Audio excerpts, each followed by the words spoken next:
Merci infiniment, Philippe Bilger. On peut commencer? Oui, bien sûr. Alors, allons-y.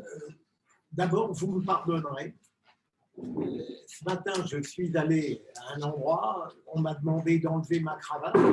Elle est là. Hein. Vous me pardonnerez de ne pas la remettre parce que je vais devoir la remettre cet après-midi à la radio et à la télé. Donc, vous m'excuserez, en général, j'ai une cravate. Hein. Je vais demander aux jeunes femmes de l'assistance la permission d'enlever ma veste. Est-ce qu'il y a une majorité qui dit oui? Oui. Vous savez, c'est une règle complètement oubliée, mais à laquelle j'attache du prix et qui, au fond, de plus en plus stupéfie quand je pose la question. Ça montre qu'il y a une forme de savoir-vivre élémentaire qui a disparu. Vous voyez, je continue dans le même registre réactionnaire. Vous avez un droit jusqu'à 16 heures à des choses de ce... C'est un capital. Plus sérieusement, j'ai proposé à Amandine de me présenter en 10 minutes. Et puis ensuite, vous poserez, c'est évident que vous allez poser une multitude de questions. Je vous vois, vous êtes tellement attentifs. Et Amandine pourra vous aider également en posant des questions. Et pensez bien que vous aurez le droit de poser toutes les questions, même les plus désagréables, je suis sérieux, parce que pour l'oralité, c'est généralement celles qui permettent le plus facilement à celui qui parle de répondre. Il faut vraiment que vous soyez dans un registre totalement libre et sincère. Même éventuellement, vous pourrez dire du bien de moi. Ça n'est pas interdit non plus. Plus sérieusement, j'ai maintenant un âge crépusculaire. Quand j'étais jeune, je voulais être écrivain. J'avais des ambitions très modestes. Je ne voulais être que Marcel Proust, vous voyez. Et j'ai compris très vite que c'était impossible. Il fallait que j'aie un métier. J'avais une licence de lettres classiques. J'avais raté Normal Supplettre rue d'Ulm. Et donc, ma mère m'a dit, écoute, tu défends les gens autour de toi, pourquoi tu n'essaierais pas de faire avocat? J'ai eu la licence en droit, j'ai eu tout de suite le concours de la magistrature à ma grande stupéfaction, parce que j'ai failli être éliminé pour la note de droit civil. Je déteste le droit. J'ai toujours détesté le droit et j'ai eu la chance d'être sauvé par la culture générale et l'anglais. Si vous m'entendiez parler anglais, vous seriez surpris. Mais je réussis le concours et ensuite, j'ai cette grande chance, alors que profondément je n'aime pas le droit, de pouvoir appréhender les deux justices de luxe que j'ai eues durant 40 ans, liberté d'expression d'un côté durant 5 ans, et ensuite plus de 20 ans à la Cour d'assises de Paris. Donc ces deux justices de luxe pour lesquelles il ne faut pas vraiment du droit, et la Cour d'assises, on pourra en dire un mot, ça n'est pas des notions juridiques, il y en a que 3, en réalité des notions juridiques en Cour d'assises que les jurés comprennent difficilement, l'intention homicide, la complicité et la tentative. Ces 3 choses-là, ils ont du mal à les comprendre, mais pour le reste, on a créé en Cour d'assises une procédure qui correspond absolument à la présence des citoyens, puisque, vous le savez, c'est l'oralité qui compte. Et donc, je fais ça durant 40 ans. Je parle juge d'instruction, parquet de Bobigny, parquet à Paris. Je m'égare durant 3 ans au cabinet du président du Sénat, Monory, auquel je suis obligé d'enseigner la justice et la culture. Les 2 choses ne l'intéressent pas du tout. Et je reviens à la Cour d'assises de Paris. Et à un moment donné, je vous dirai pourquoi si vous me posez la question, j'abandonne en retraite officielle en 2009. J'ai le droit de devenir un repris de justice grâce à mes enfants. Je prolonge de 2 ans et j'arrête en 2011 parce que j'ai envie de créer un institut de la parole et de m'abandonner à la vanité médiatique. Donc, c'est ce qui s'est passé depuis 2012. J'ai un institut de la parole où j'apprends aux gens à parler en même temps qu'ils élaborent leurs pensées, sans papier, sans ces stupidités-là, sans tableau, sans bas. Et ensuite, j'ai vanité totale, je gagne ma vie dans les médias, CNews, toujours une télévision très modérée, vous le savez, et puis Sud Radio tous les soirs, c'est pour ça que je serai obligé de vous quitter à 16h, de 17 à 19h, les vraies voix tous les soirs. Et conférences, bonheur de ce que m'offre Amandine avec un public de choix. Et vous voyez à côté de cela, bonheur de cultiver la liberté d'expression, d'en prendre gentiment plein la tête partout où je vais, mais de répondre, en essayant toujours de respecter cette règle que je vous invite à suivre, dire toujours ce qu'on pense, toujours, mais tenter de le dire courtoisement. Ça veut dire qu'il faut avoir du vocabulaire, il faut être capable de présenter la pensée, même la plus rude, d'une manière courtoise, de contredire l'autre, mais aimablement. Et ça, on ne peut le faire que si on dispose d'un vocabulaire étendu. Et donc, tout à l'heure, je l'examinerai quand vous vous poserez des questions. Et vous voyez, je n'exigerai même pas que vous vous leviez. D'ailleurs, je vais vous faire une confidence. En général, c'est seulement depuis un mois que je reste assis quand je parle comme ça. Et parce que je déteste ça, en général, quand on est assis, ça donne une pensée raciste. Vous voyez, on n'est pas bien. Debout, c'est bien mieux. Mais là, pour 1000 raisons, je ne peux pas le faire. Et donc, je n'exigerai pas de vous que vous leviez pour poser vos questions. Ça va vous frustrer, je le devine, mais ce sera comme ça. Alors, maintenant, cour d'assises, liberté d'expression, tous les sujets sont permis, y compris juridiques. Mais ce que je vous propose, et Amandine est d'accord, c'est que ça va tourner beaucoup autour de la cour d'assises, de la magistrature, de la justice. Pensez que je l'ai quitté en 2011, que déjà quand j'étais magistrat, j'ai été perçu comme un esprit un peu caractériel, parce que j'ai toujours dit malheureusement ce que j'ai pensé, et aujourd'hui, depuis 2011, encore plus, je n'ai plus aucune raison pour dissimuler ma pensée, si j'en ai une, et donc pour vous dire tout ce que je pense, et même je suis prêt à dire que votre question sera intelligente. Donc il n'y a pas de problème. Alors, elle commence? Oui, il commence. Alors, peut-être avant toute chose, un grand merci d'abord d'avoir accepté notre invitation, parce que c'est également un bonheur pour nous de vous recevoir. Moi, je suis très heureuse de vous revoir, Philippe. Je pense d'abord quelques mots sur ce métier d'avocat général. Est-ce que vous pouvez nous expliquer quel a été votre quotidien? Qu'est-ce que ça veut dire, avocat général? Quelles étaient vos fonctions concrètes? Très bien, Amandine. J'ai dit tout à l'heure que j'ai commencé à Lille en 72. J'ai été 3 ans juge d'instruction. Je ne m'en vante pas, hein, mais j'ai été le juge d'instruction le plus mal noté de France. Pour une raison très simple, c'est que j'arrivais en ayant une culture littéraire et j'étais persuadé qu'en arrivant dans l'institution judiciaire, on me saurait gré de vouloir respecter les valeurs auxquelles je croyais. En 72, vous savez, ça n'était pas le pouvoir politique d'aujourd'hui et les gardes des Sceaux d'aujourd'hui. Et par conséquent, j'ai eu quelques ennuis parce que bêtement, j'avais l'impression que je devais incarner les valeurs de vérité, de justice, de sincérité, d'indépendance. Alors, je l'ai mal fait. J'admets bien volontiers qu'à l'époque, techniquement, je ne l'ai pas fait comme j'aurais dû le faire. Mais il n'empêche que les valeurs restaient les mêmes. Et donc, j'ai été très mal noté durant 3 ans. J'ai quitté Lille pour passer à Bobigny.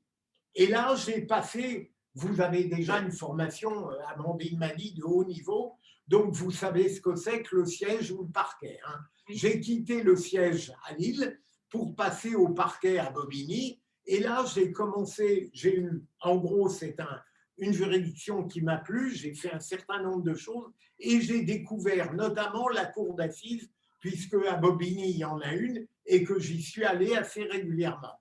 Et puis, à un moment donné, j'avais envie de quitter Bobigny et j'ai trouvé le moyen, à l'époque, dans la mesure où je considérais que j'avais le droit de tout dire, d'écrire un article dans Libération où je critiquais une loi qui venait d'être votée, qui s'appelait la loi Sécurité et Liberté, que je trouvais d'ailleurs excellente dans le fond. Mais je n'aimais pas la manière dont le garde des Sceaux de l'époque. Est-ce que quelqu'un a entendu parler d'Alain Peyrefitte? Oui, voilà, je vois quelqu'un qui est très au fait derrière. Bravo. Et Alain Peyrefitte avait élaboré cette loi à l'insu des magistrats. Et donc, c'était assez paradoxal, puisqu'en définitive, il voulait qu'on l'applique. Et donc, j'avais écrit dans Libération, il y avait le point de vue du procureur et le point de vue de l'avocat. Vous connaissez la discrétion de Libération à l'époque, et ça n'a pas plu à la hiérarchie, au ministère de la Justice. Il n'y a pas eu de procédure contre moi. Je vous raconterai tout à l'heure que j'en ai eu deux, en ce qui concerne Rachida Dati et Alio Marie. Mais là, il n'y a pas eu de procédure, ça n'était pas nécessaire. On m'a bloqué durant 2 ans de plus à Bobigny. Et quand je suis parti à Paris, je suis d'abord allé dans une petite section financière. Ensuite, j'ai, que je ne me trompe pas, petite section financière. Ensuite, je suis parti dans un cabinet qui était celui du secrétaire d'État au rapatrié. Aucun intérêt, franchement, 9 mois. Ensuite, je suis revenu toujours dans la petite section financière. Et puis enfin, je suis arrivé dans la section de la presse et des libertés publiques durant 5 ans. C'était une section très importante parce qu'elle était très politique. On était durant la première cohabitation et là, 9 tâches sur 10, avant d'être signées par nous, étaient soumises au ministère de la Justice parce que ça mettait en œuvre ou des problèmes importants ou des personnalités publiques qui attiraient l'attention. Et donc, au bout de 5 ans, j'ai découvert la liberté d'expression que j'aimais déjà avant, mais simplement j'ai pu constater ce qu'elle était sur le plan judiciaire, c'est-à-dire du byzantinisme intellectuel. C'est pour ça que je me suis senti à l'aise. Ce n'était pas du droit non plus, vous voyez, ça m'a rappelé mes études d'Hippocagne et de Cagne, en réalité. Et donc, après, je vais, au bout de 5 ans, je rejoins une section dont on m'a confié la direction, section du droit bancaire, pompeusement baptisée du droit bancaire. C'était escroquerie, fraude informatique, chèque. J'y reste 1 an et j'ai le bonheur de tenter de démontrer que ce à quoi je crois dans la gestion judiciaire est possible durant 1 an. Ensuite, je passe à la Cour d'appel de Paris et là, je vais plus vite. En gros, je ne fais plus que les assises. Vous voyez, en dehors des 3 ans épouvantables chez Monory, de 92 à 95. Que les assises, principalement à la 3e section de Paris, à la 1re section. Alors, qu'est-ce que c'est que l'avocat général? Est-ce que l'un de vous, par exemple, avocat général, vous avez compris que la particularité, c'est à la fois un titre, je suis avocat général à la Cour d'appel de Paris, et c'est une fonction. Est-ce que l'un de vous pourrait me définir ce qu'est la fonction d'avocat général aux assises? Surtout pas de timidité, et même les hommes ont le droit de répondre. Hein, parce qu'en général, c'est eux qui ne parlent pas. J'en vois un qui rigole. Allez, vous savez ce que c'est, avocat général aux assises? C'est vous, c'est vous. Alors, c'est quoi? C'est qui représente la société. Voilà, en gros. Mais n'ayez pas peur. Quand vous, demain, qu'est-ce que vous voulez être? Avocat, juriste dans une entreprise, le plus beau métier, magistrat. Vous savez, vous devez vous affirmer dès maintenant si vous voulez être sûr de vous affirmer demain. Hein. Il n'y a pas de mystère. Alors, n'hésitez pas, c'est une définition rapide, mais vous avez raison. Alors, quand je fais des conférences, pour que les gens comprennent bien la notion d'intérêt social, qui en effet, celle que vous avez évoquée, elle est juste, mais elle n'est pas très parlante en définitive. On comprend mal ce que peut être l'intérêt social. Eh bien, je dis, je suis l'avocat de tous les citoyens, en réalité. Alors, tous les citoyens passent à travers mon filtre personnel aux assises. Mais je suis l'avocat général et l'avocat du général. C'est très important. J'ai beaucoup de respect pour les grands avocats, il y en a tout de même quelques-uns, et ceux-là sont l'avocat du particulier. L'avocat de la défense exerce un très beau rôle. Il peut défendre jusqu'à l'absurde, de mon point de vue, la cause d'un accusé. Et c'est un rôle capital aux assises. De l'autre côté, comment il y a l'avocat des parties civiles. L'avocat des parties civiles, c'est probablement le rôle le plus important, non, pas le plus important, mais le plus délicat aux assises. C'est probablement l'avocat qui est le moins libre de toutes les parties au procès. Parce qu'une famille peut le maintenir dans une dépendance absolue et il ne peut pas véritablement plaider ce qu'il veut. La plupart du temps, il doit plaider en quelque sorte le maximum de la peine. Pourquoi, en disant cela, je commets une erreur? Pourquoi je commets une erreur en disant que l'avocat de la partie civile plaide en demandant le maximum de la peine?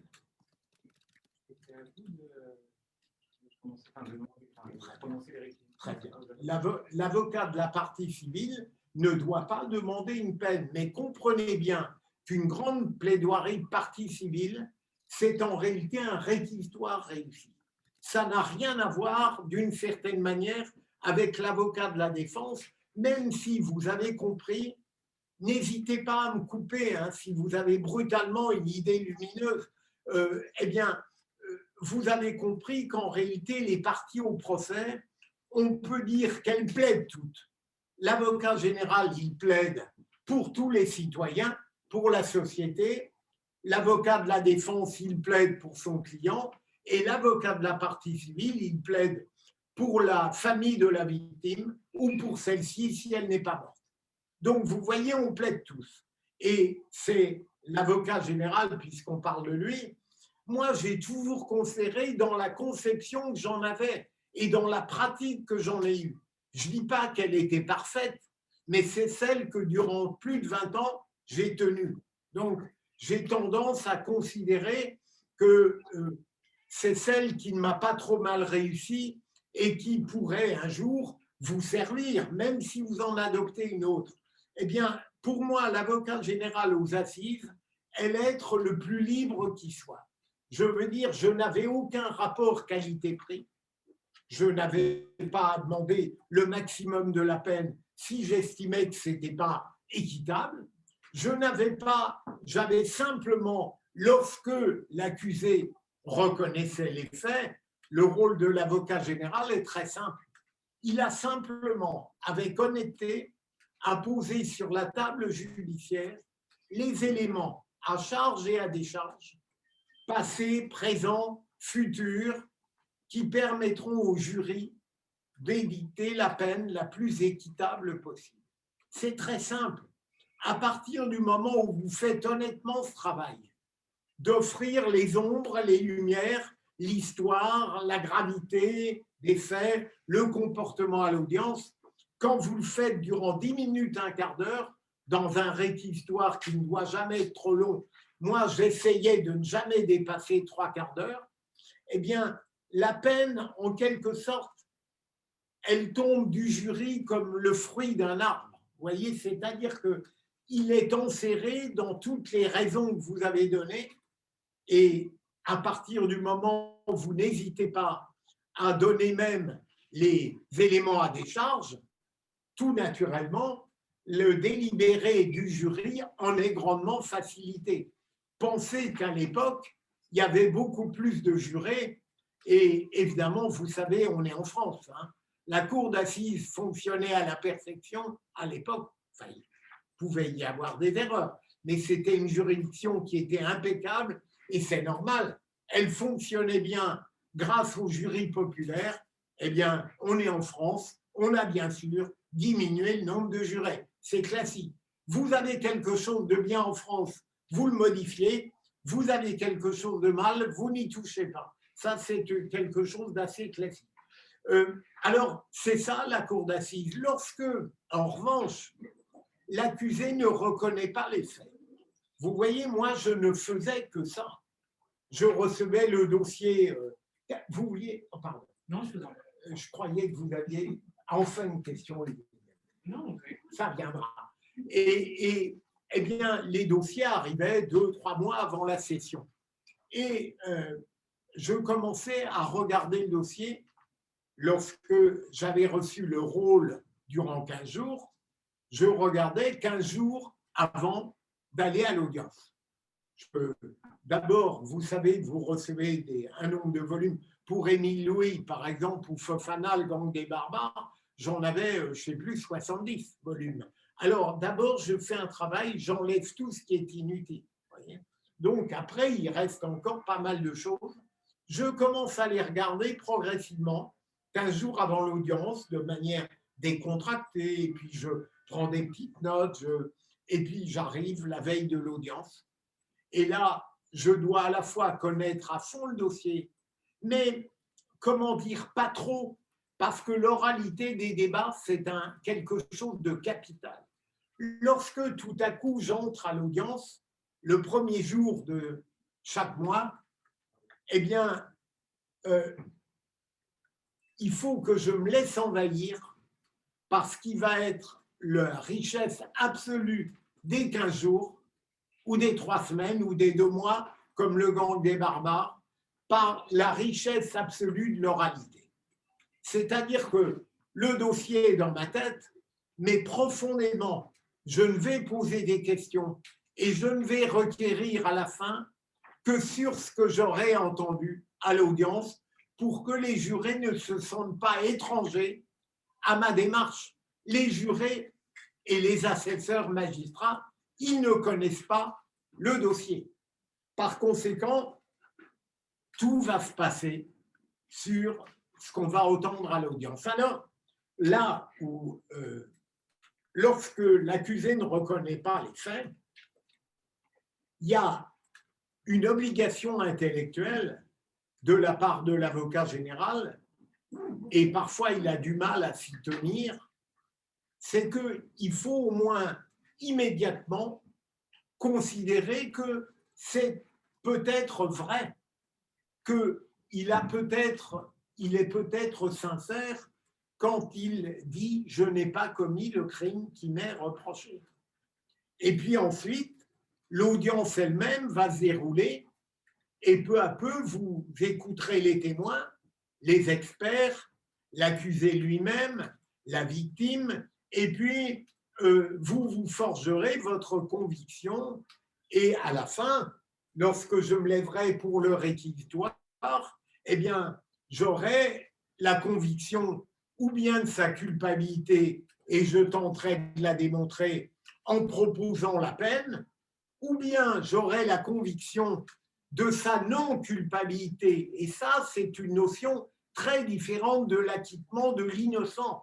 Je n'ai jamais aux assises eu de coup de théâtre à la Monte Cristo. Vous voyez, jamais, je n'ai jamais vu tout à coup dans le box quelqu'un qui était absolument innocent parce qu'on aurait eu la certitude que le vrai coupable était ailleurs. Mais on peut commettre des erreurs tout de même. On en parlera si on a le temps. Et donc, vous voyez, l'innocent, non. Le non-coupable, oui. Et j'ai requis des acquittements pour le non-coupable. Le non-coupable, c'est celui dont on peut penser qu'il l'est, mais au sujet duquel on n'a pas assez d'éléments pour dire qu'on a suffisamment de certitude. C'est pour ça que je dis non coupable, hein, d'accord ? Et pas innocent, même si quand ils vont dans les médias, combien j'ai eu d'empoignades avec eux, les gens qui ont été acquittés viennent dire « Ah ben, je suis innocent ». Évidemment, eux disent innocent, ils considèrent quoi. Mais très souvent, et parfois je connaissais les affaires, je disais non. Vous avez été acquitté parce qu'on vous a considéré comme non coupable, le doute vous a bénéficié. Pour eux, bon, je les comprends, j'aurais été acquitté, j'aurais dit la même chose. Mais c'est pour bien vous faire comprendre la distinction absolue entre le doute et l'innocence. Ce n'est pas pareil. Mais il faut que le doute, évidemment, comment dirais-je, profite à l'accusé, à condition que ce soit un doute substantiel, pas n'importe quel doute. Alors, autre chose, vous voyez, pour que je ne l'oublie pas.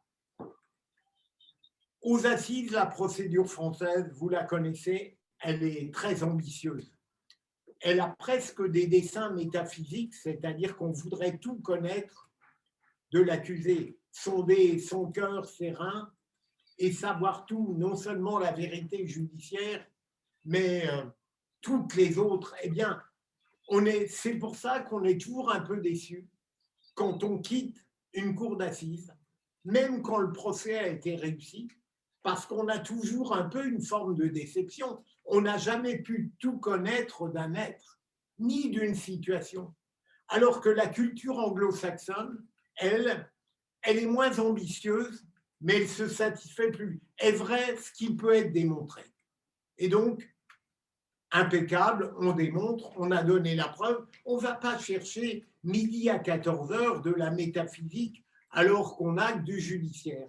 Et donc, à partir de là, quelle est la difficulté, outre que la cour d'assises, pour moi, durant plus de 20 ans, a été, je ne l'ai jamais vécu comme un métier, je l'ai vécu comme la continuation d'une vie personnelle qui aime l'intensité, l'extrémité et qui refuse absolument l'ennui.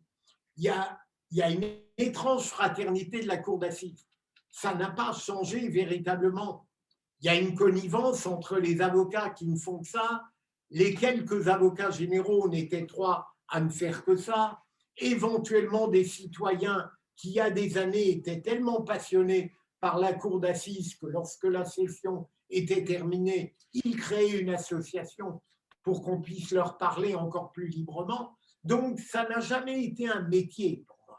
Si je n'avais pas eu cette justice de luxe malgré le caractère misérable des crimes, parfois incroyablement cruels et odieux, eh bien, je serais devenu encore plus fou qu'aujourd'hui. Vous voyez, en même temps, la cour d'assises ne doit pas être une psychanalyse. L'avocat général ne doit pas s'en servir pour se guérir. S'il doit se guérir, il faut qu'il fasse un autre métier que celui de magistrat. Et ça, c'est aussi un problème de la justice aujourd'hui. Vous avez quelques cinglés, il est très dangereux pour eux d'être magistrats de la même manière que je pense qu'il y a beaucoup d'avocats, de mon point de vue, très médiocres, et ils nous le rendent là pareil, puisqu'ils considèrent que beaucoup de magistrats le sont. Donc, vous voyez, là, ça n'est pas un métier. Ensuite, lorsque je vous dis que je dois me persuader, lorsqu'un accusé entre, qu'il dit peut-être la vérité, je ne dis pas que c'était toujours facile pour moi. Il y a des accusés qui ont des sales têtes, et vous pouvez, comme dans la vie normale, vous dire, eh bien, là, je faisais très attention. Je tentais de lutter contre ce sentiment en me disant, non pas je vais le favoriser, mais je vais faire attention de ne pas préjudicier à sa cause, tout simplement parce qu'il est très antipathique selon moi. Je vous parlerai d'une affaire chinoise, le chinois, que j'ai fait condamner et qui m'était fondamentalement très antipathique, non seulement à cause de ce qu'il avait fait, et il est condamné à 20 ans à Paris. Il fait appel et je fais un pari stupide, je dis il va aller à Bobigny et là il sera acquitté. Parce qu'à Bobigny, il détestait encore plus les policiers que les accusés. Donc le problème était réglé, il a été acquitté, j'avais gagné mon pari.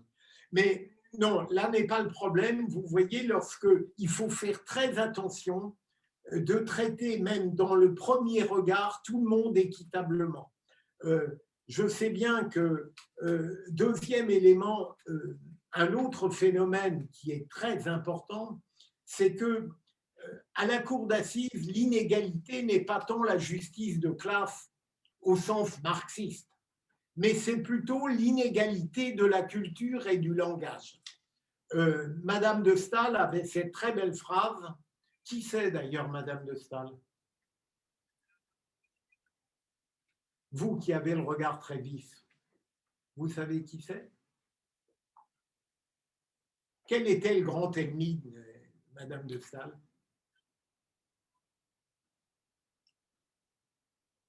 N'hésitez pas, l'audace, c'est même de faire une erreur. Qui était le grand ennemi de Madame de Staël? Vous voyez, je suis très désagréable, j'en ai conscience, mais ou bien c'est de la timidité et on n'ose pas répondre, ou bien c'est de l'ignorance. Et alors là, c'est hallucinant. Parce que la base de tout ce que je vous raconte là, pour que ce soit valable, il faut que vous ayez tous une culture générale. Alors, il y a deux sortes de culture générale, celle des humanités, latin, grec, littérature, histoire, littérature française, ou bien culture du quotidien, journaux, télévision, radio, théâtre, cinéma, lecture des quotidiens. Et ça veut dire que, certes, j'ai eu un avocat qui m'a placé Molière au XIXe siècle, mais il ne faut pas trop en abuser. Quand je vous demande qui est Madame de Staël, c'est hallucinant que vous sachiez. Il n'y a personne chez qui un souvenir revient. Vous la situez à quel siècle?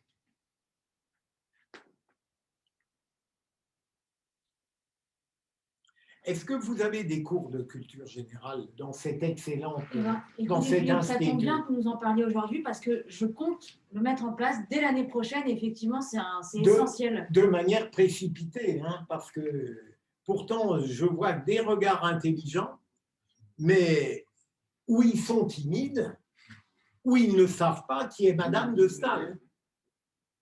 Ah, voilà. Il y a quelqu'un? Oui, monsieur. Début du 19e siècle.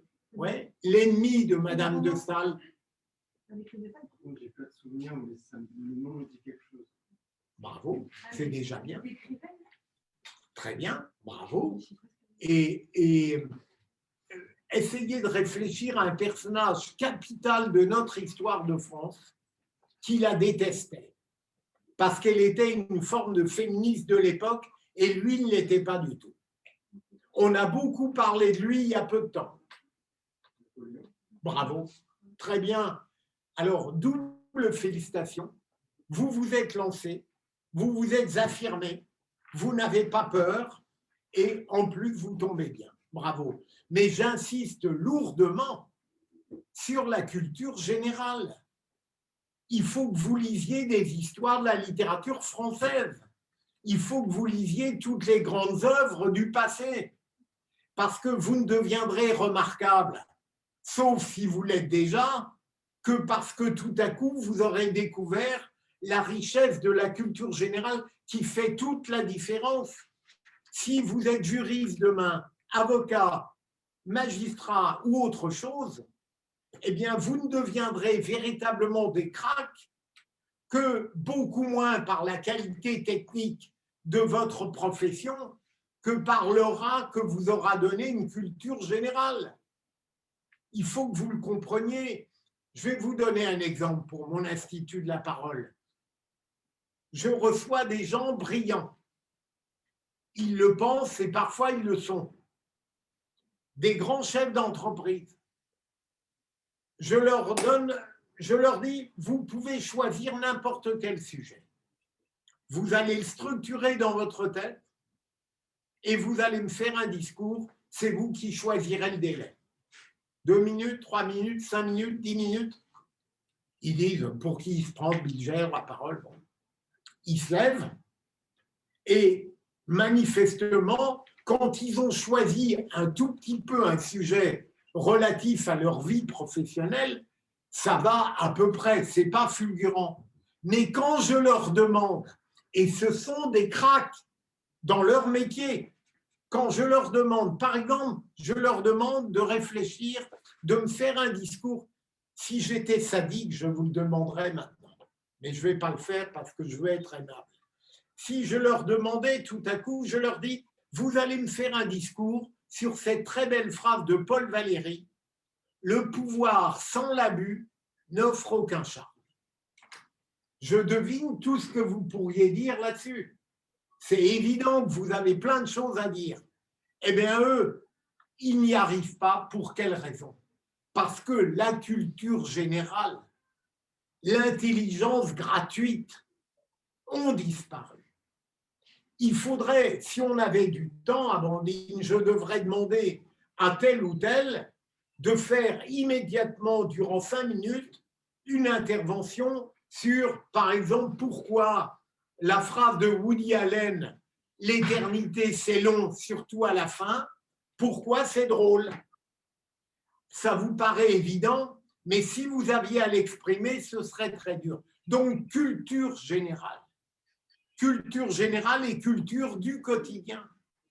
Est-ce que vous lisez tous des livres? Je veux dire, essais politiques, romans, je ne parle pas des choses passionnantes en droit. Hein.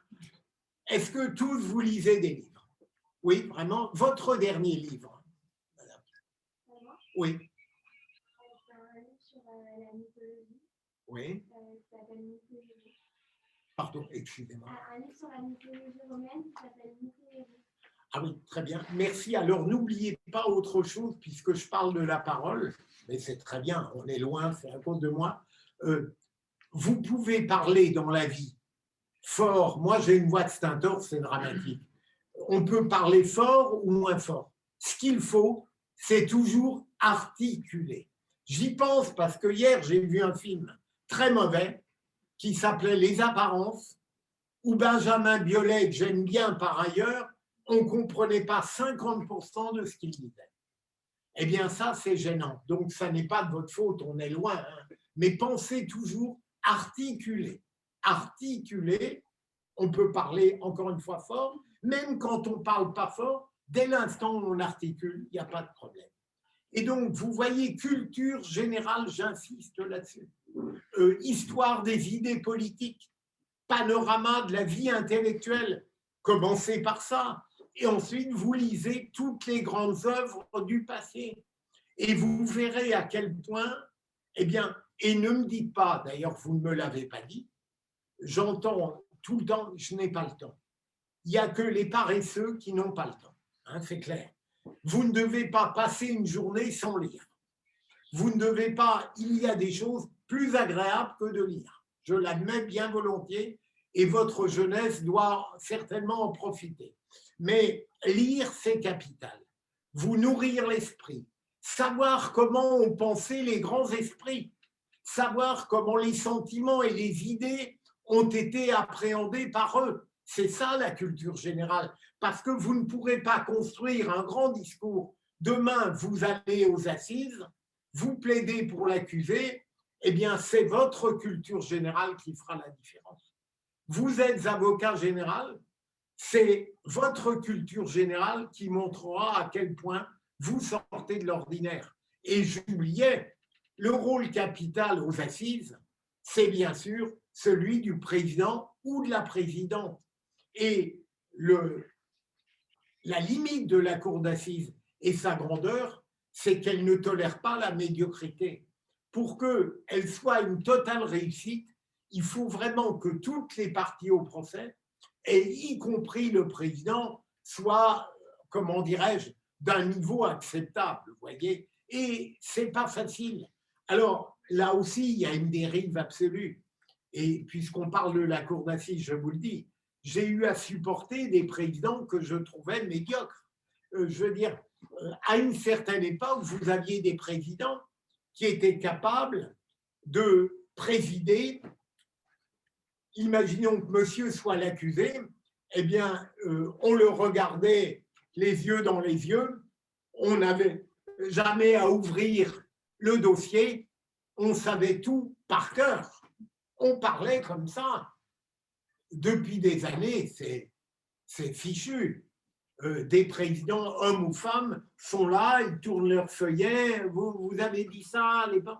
Catastrophe. On n'a plus une justice de visage, on a une justice bureaucratique. J'aurais détesté être un accusé jugé par des présidents comme ça. Et donc, tout cela, ça relève non seulement du savoir, de la culture générale, de l'apparence, de la forme et d'un ensemble de données qui feront que demain, dans quelque métier que ce soit, vous l'emporterez parce que vous aurez bien retenu tout ce que je vous dis. Alors, bien sûr, je vous ai dit en commençant que je détestais le droit. C'est bien de l'apprendre et de vous former puisqu'apparemment, vous aimez ça. Moi, j'ai eu la grande chance, si j'avais eu du droit, ça aurait été une catastrophe. Et c'est par le biais littéraire que j'ai pu appréhender les deux justices de luxe dont je vous ai parlé. Mais je ne saurais trop vous conseiller d'être remarquable dans l'apprentissage et la poursuite de vos activités juridiques parce que ça vous donnera… J'ai une fille qui est un grand magistrat, sur 6, c'est normal, hein, c'est un pourcentage acceptable, et qui est une grande juriste, elle aime ça. Moi, je n'ai jamais pu aimer ça, j'ai un esprit désaccordé avec l'esprit juridique, littéraire, ça va. Mais donc, vous ne suivez pas mon conseil à la lettre, hein. Surtout, soyez brillant dans le domaine juridique, ce qui va de soi, d'après ce que Amandine m'a dit. Hein. Il paraît que c'est un institut de haut niveau. Alors maintenant, écoutez, on peut parler de tout. Maintenant, surtout, n'hésitez pas. Ah, une question. Je me posais une question sur certainement l'affaire, j'ai entendu du juge Domergue en 2015, le juge qui avait fait la grève de la faim pendant un moment. Pourquoi? Il était magistrat à la cour d'appel de Versailles. Oui, pourquoi? Parce qu'il a été rétrogradé, parce qu'il a manqué a priori à son devoir de réserve, parce qu'il avait dénoncé un acte de discrimination de la part de la gendarmerie. Ah oui, alors là,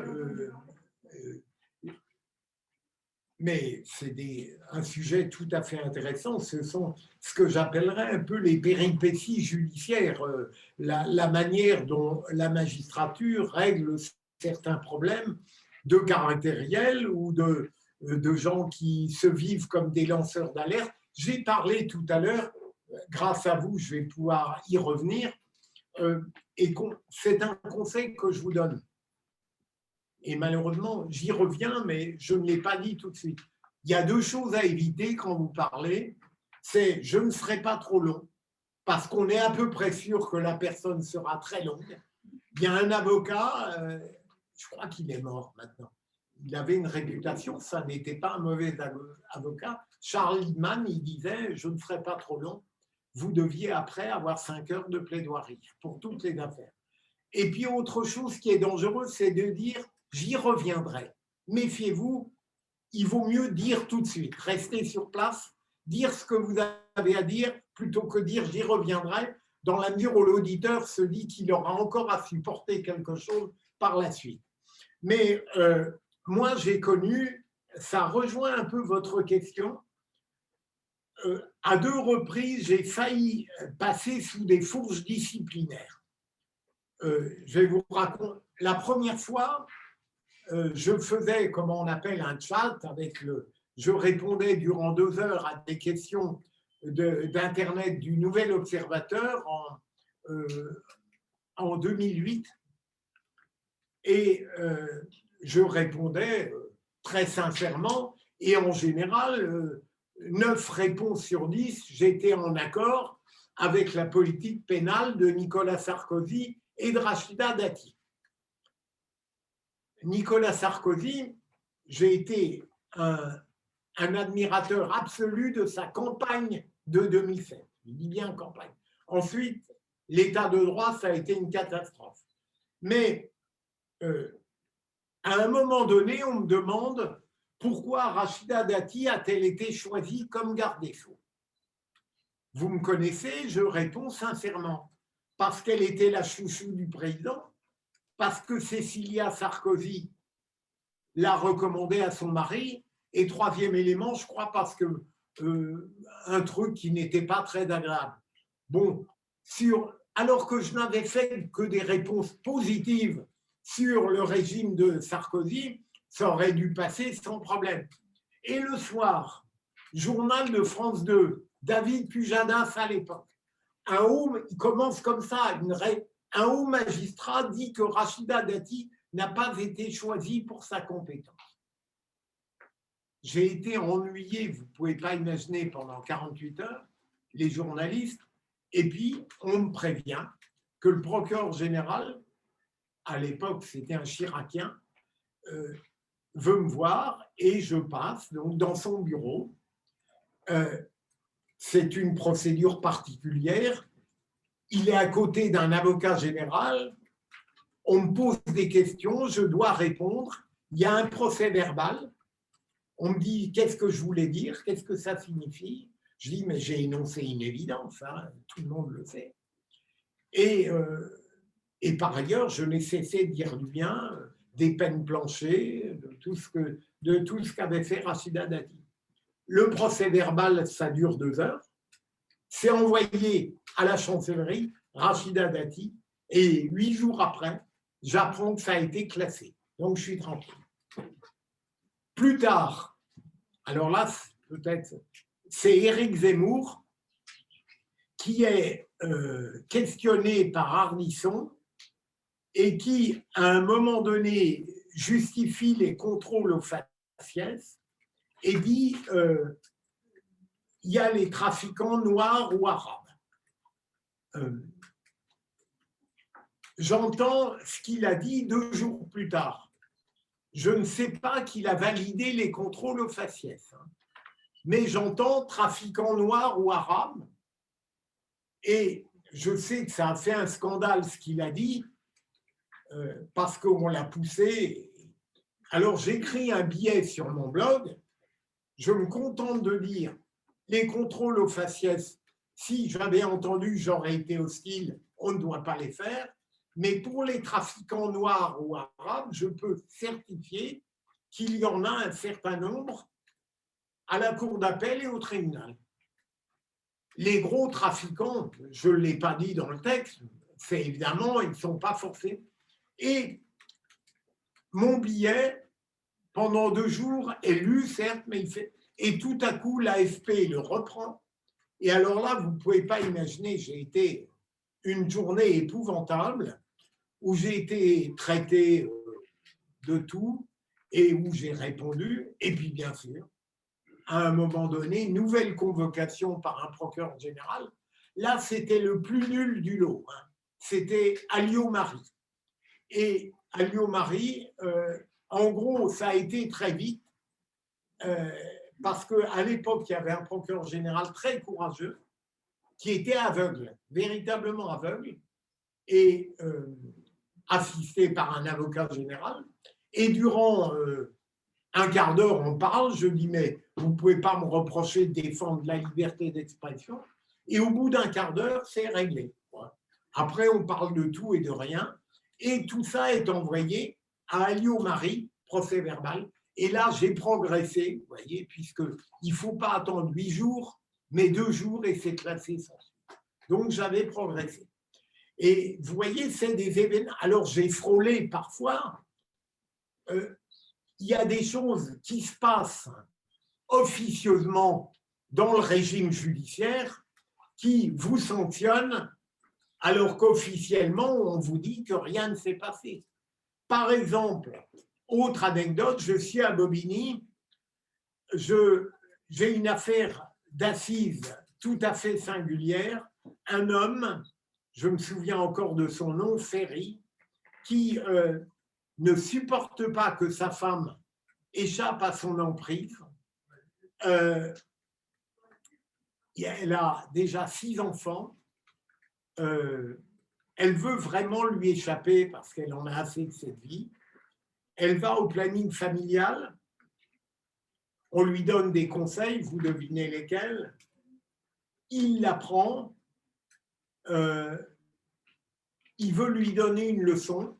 Il met l'appartement, la maison en désordre et il veut lui donner. Il rencontre dans un bar un homme, un noir, et il lui dit « J'ai un service à vous demander qui est de violer la femme ». Le gars vient avec lui et il viole en effet la femme. Premier avertissement. Elle continue à vouloir échapper à son emprise et un jour, il poursuit son offensive.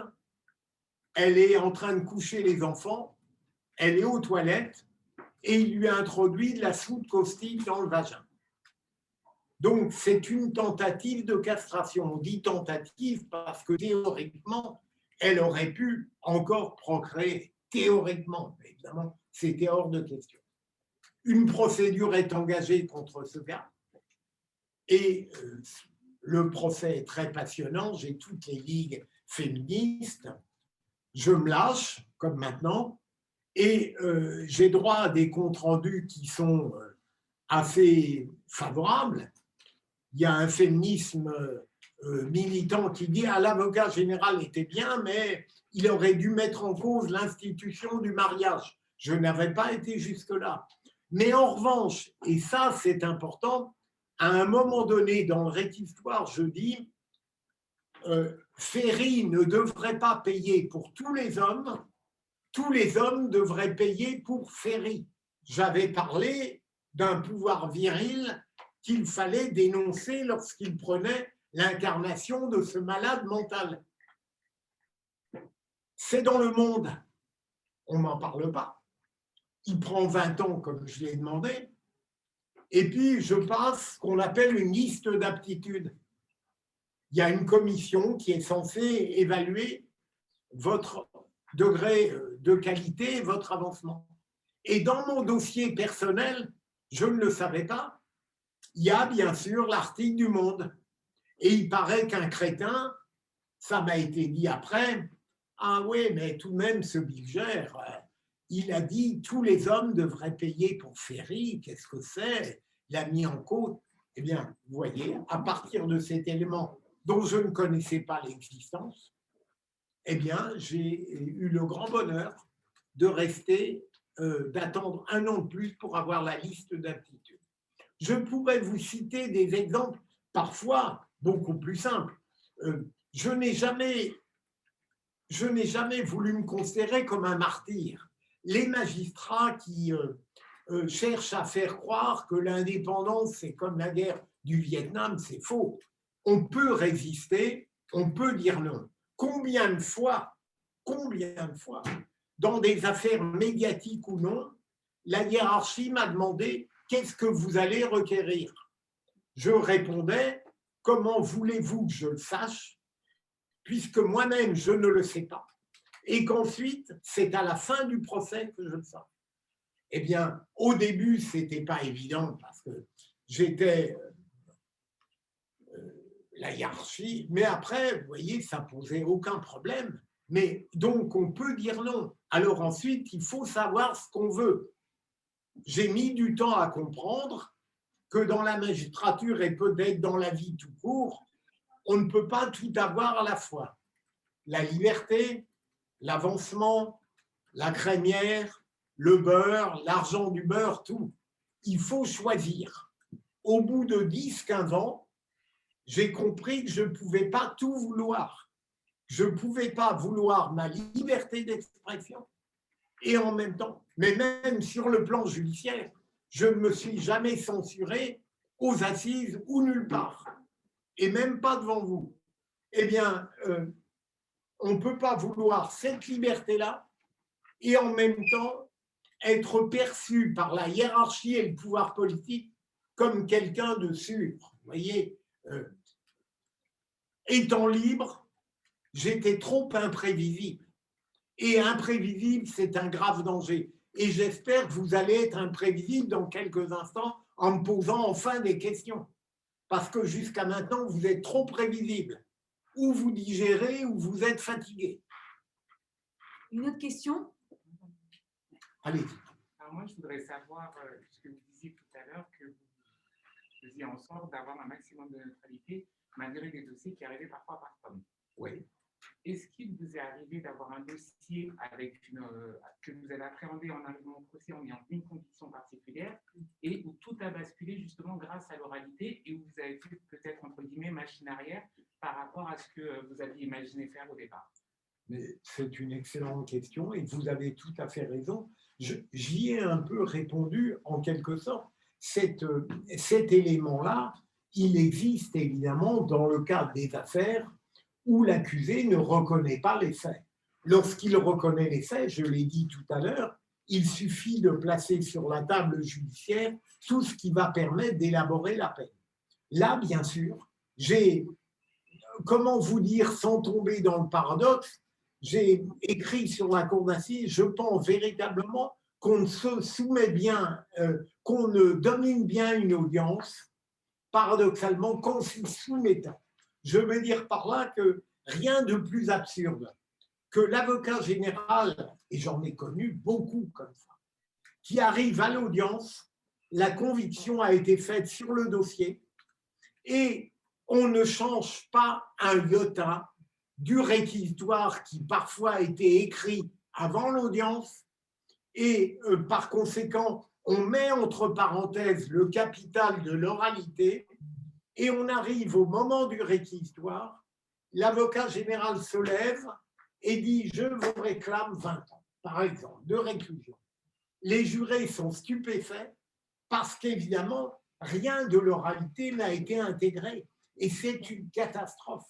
Alors bien sûr, il y en a un certain nombre qui ne veulent pas voir altérer le mouvement intellectuel d'une audience parce qu'ils veulent rester enquistés dans leurs convictions, même avant l'audience, sur le dossier tel qu'il est, en tenant. Mais ça peut arriver même en matière correctionnelle.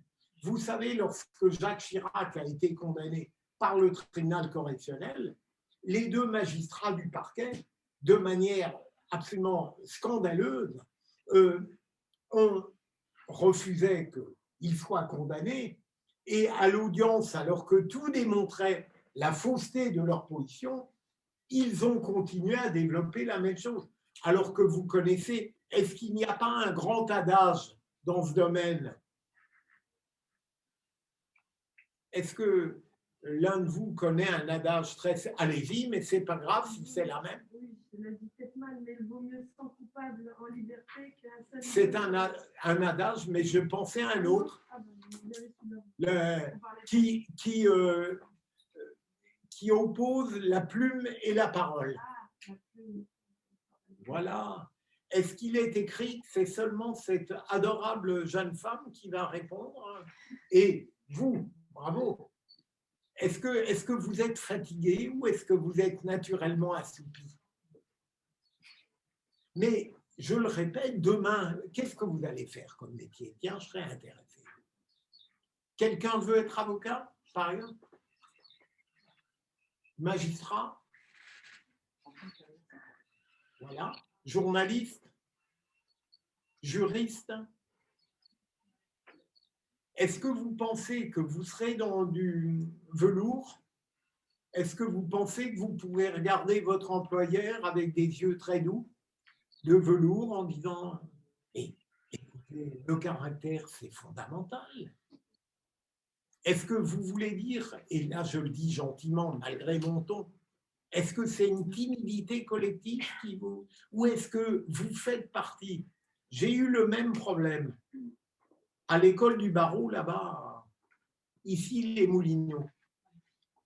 Il y avait 1000 élèves avocats. À l'EFB, oui. L'EFB, absolument. Durant 2 heures, vous voyez, il y a eu 3-4 jeunes femmes qui ont posé des questions. Et je leur ai dit, mais qu'est-ce que vous allez faire demain comme avocat? Vous croyez, on n'est pas obligé d'être grossier comme Dupond-Moretti, mais on peut tout de même s'affirmer dès qu'on est jeune. Franchement, est-ce que vous... Alors, j'ai eu une discussion d'une demi-heure avec la multitude. Je leur ai dit, mais pourquoi vous êtes là, amorphe? Ils m'ont répondu, parce qu'on ne sait plus, dans les enseignements, on ne sait plus poser des questions. On reste passif. Est-ce que c'est vrai, ça? Même ici, non, même dans cet institut. Non, mais non. Moi, j'ai expliqué à Philippe Bilger que l'Institut supérieur du droit, c'est différent. Il y a des cours de plaidoirie, il y a des cours d'éloquence. Je pense que vous êtes très intimidé parce que Philippe, vous ne vous en rendez pas compte, mais c'est quand même pas rien pour nous de vous recevoir. Mais regardez à quel point je suis faussement sympathique. Non, on est fous de joie. Et je pense que, voilà, allez-y, c'est maintenant ou à jamais. Voilà. Si vous avez des questions, profitez-en. Allez-y, mais moi, la surabondance des questions me va très bien, mais même désagréable. dans n'importe quel domaine. Vous savez, en réalité, je suis passionné par une seule chose, la politique et le foot. Deux choses. Donc oui, voilà. Et donc, vous pouvez parler de tout. Allez-y, allez-y. La question, je voulais avoir votre avis concernant la suppression des jurés. Ben, c'est une catastrophe. Je l'ai dit tout à l'heure.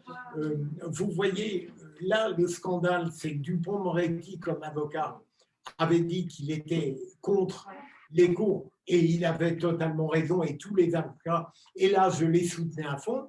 Et évidemment, devenu ministre, il découvre l'obséquiosité et il va les maintenir. Et au prétexte profond de rationalisation et d'efficacité, mais derrière, on élimine peu à peu la part irremplaçable du jury de la cour d'assises, c'est le jury, bien sûr, c'est capital. Et je l'ai dit tout à l'heure, on a cherché à une certaine époque à créer des citoyens assesseurs dans les tribunaux correctionnels. Ça n'a pas marché pour une raison très simple, deux raisons. Ça prolongeait les débats. Et deuxièmement, même quand les magistrats étaient aimables avec eux, ils ne servaient à rien parce qu'on n'avait pas créé une procédure pour eux. Alors qu'à la cour d'assises, la procédure criminelle a été créée pour eux, même si malheureusement on la change de plus en plus. Je n'étais pas fanatique de l'appel. Bon, je pouvais concevoir tout de même que si on avait un petit doute, l'appel pouvait être bien. Ensuite, ça devient de plus en plus une super correctionnelle, c'est-à-dire motivation. Le rêve, c'est d'en faire une correctionnelle et d'éliminer tout ce que la cour d'assises a d'irremplaçable. Non pas que je regrette la peine de mort, entendons-nous, j'aurais été contre, je ne l'aurais jamais requise.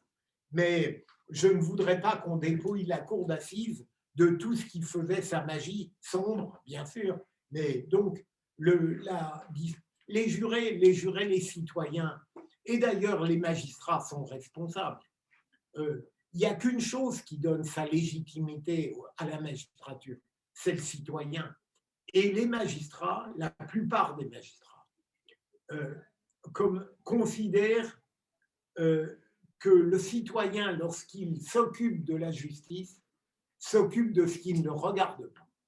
Profondément, je ne parle pas du citoyen qui a affaire avec la justice, soit parce qu'il doit demander réparation, soit parce qu'il a été victime, soit parce qu'il est prévenu, accusé, mais de la multitude des citoyens qui sont naturellement intéressés par la chose judiciaire, mais qui ne sont pas assez pris en considération par la magistrature, qui les traite avec trop de désinvolture, parfois trop de condescendance, alors que c'est un bonheur absolu, et Dieu sait que je l'ai beaucoup fait, de faire comprendre aux citoyens à quel point on a besoin de lui et à quel point il change lorsqu'on lui a démontré ça. Je vous ai parlé tout à l'heure de la section que j'ai dirigée durant 1 an, la section du droit bancaire.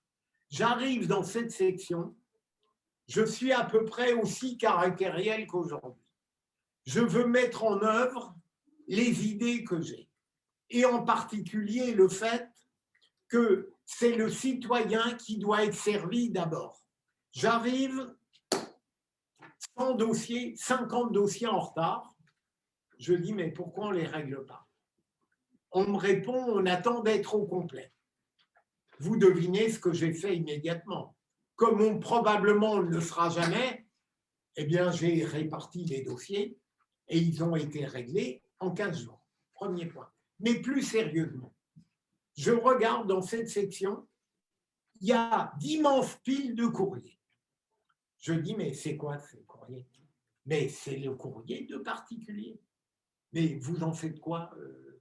Je n'ose pas parler devant les jeunes femmes de l'usage qui aurait pu en être fait. Je dis, mais pourquoi vous n'y répondez pas? Elle me dit, on répond aux avocats. Au coup de téléphone des avocats, vous allez me faire le plaisir. à partir d'aujourd'hui, de changer radicalement. Ce courrier va être prioritaire. Ce citoyen va avoir droit à sa réponse. Et vous ne pouvez pas imaginer. D'ailleurs, c'est une règle que je ne saurais trop vous conseiller. Et celle-là, je l'ai respectée toute ma vie, au moins. Donc, je ne suis pas hypocrite. Répondez immédiatement à tous les messages, tous sans exception. Si vous recevez encore des lettres, vous y répondez tout de suite. On vous envoie des choses, vous remerciez, vous répondez à tout par mail, mais il faut une réponse. Et les citoyens qui, à partir de là, ont reçu même une réponse très, très courte, mais vous ne pouvez pas imaginer à quel point ça a changé leur regard sur la justice. Voilà une institution. Alors qu'on, même Macron, j'ai écrit un bouquin où je le fais parler, il a fallu que je fasse des pieds et des mains, Twitter et autres, pour que ce service de l'Élysée, avec un staff, prenne la peine de répondre, ce qui est de l'élémentaire politesse. Vous voyez donc, c'est une règle d'or. Le citoyen, lorsqu'il est servi, lorsqu'il est traité avec délicatesse, même quand on fait très peu, c'était pas trois pages, eh bien, c'est changé. Imaginons autre chose, et après, je vous laisse poser toutes les questions que vous souhaitez. J'étais dans une section où j'avais beaucoup de plaintes, vous savez, de gens auxquels on avait volé leurs documents d'identité. Et donc, la plupart du temps, pour eux, c'était la croix et la bannière pour démontrer qu'ils n'étaient pas coupables, qu'on leur avait volé les cartes d'identité, les chéquiers. Et alors, c'est pas sorcier, hein, avec une assistante formidable, j'ai mis au point des formulaires et à chaque fois que je voyais apparaître une procédure où Dupont disait « j'ai été victime d'un vol, de mon chéquier, de ma carte bleue, de tout ça », eh bien, au lieu de l'obliger à tout faire, je mettais en branle tout le processus et il était au moins débarrassé d'une série d'incommodités bureaucratiques. Et vous savez que la France est relativement friande en bureaucratie. Donc, vous voyez, le citoyen, c'est capital. Et pensez bien vous-même. Je ne veux pas jouer au vieux schnock, vous voyez, même si je le suis, mais il y a un certain nombre de règles élémentaires qui relèvent du savoir-vivre, qui vous rehausseront quand vous les appliquerez, précisément parce qu'on ne le fait plus, et parce que ça va être fondamental pour vous dans la vie future. Avec la culture générale, l'urbanité, la politesse et toutes les qualités qui sont fondamentales, vérité, sincérité, spontanéité, on peut, je le répète, on peut tout dire si on a un langage suffisamment riche pour le dire. On n'est pas obligé de dire d'un monsieur qu'il est con. Vous pouvez dire votre pensée est sujette à caution. Vous avez raison, mais, et vous accumulez tout ce qui montre qu'il est crétin. Vous voyez donc, pensez bien, richesse du langage, exigence de vérité, affirmation de soi-même, on pose des questions, même quand on a une brute qui vous interpelle, et puis après on montre son intelligence, sa liberté, sa capacité d'oralité, et après on a des réponses. Et je le dis d'autant plus volontiers que vous êtes à l'évidence un groupe extrêmement sympathique, concentré, attentif, et qui ne bavarde pas, qui ne bavase pas entre eux, c'est fondamental. Alors maintenant, je voudrais que vous me fassiez une surprise, que quelqu'un d'autre se manifeste. Allez-y, c'est pareil, allez-y, c'est bien. Et je ne vous reprocherai jamais d'être trop présent. Je voulais savoir, en connaître votre avis sur les procès filmés. Si vous pensez que ça va permettre de mieux intégrer le citoyen à la justice, ou si au contraire, ça va apporter préjudice au ministère qui a fait la justice du procès. Alors, d'abord, bravo. Quel est votre prénom? Marie-Agathe. Marie-Agathe, vous allez avoir droit à un compliment. parce que vous avez parfaitement intégré ce que j'ai dit tout à l'heure sur l'articulation. Bravo. Ça aussi, c'est de l'intelligence. Alors là, j'ai été longtemps partagé. Bon, je ne trouve pas que Dupond-Moretti est un bon ministre, entre nous. Il est paradoxal de la part de Macron et de son épouse, c'est elle qui l'a fait venir, de choisir comme garde des Sceaux pour gouverner la magistrature quelqu'un qu'il a toujours détesté. J'avoue que c'est assez paradoxal. Mais bon, longtemps, je me disais, les filmer, ça va faire de chaque professionnel un personnage. Il y a déjà que trop tendance à s'abandonner au narcissisme, à la vanité. Et puis, en définitive, si on parvient par la technologie à éviter des variations un peu narcissiques, si la pédagogie n'est pas absurde, je ne trouve pas aberrante la démarche qui consiste à filmer tous les procès dans tous les genres du droit. Beaucoup n'iront que vers le domaine pénal, hein, me semble-t-il.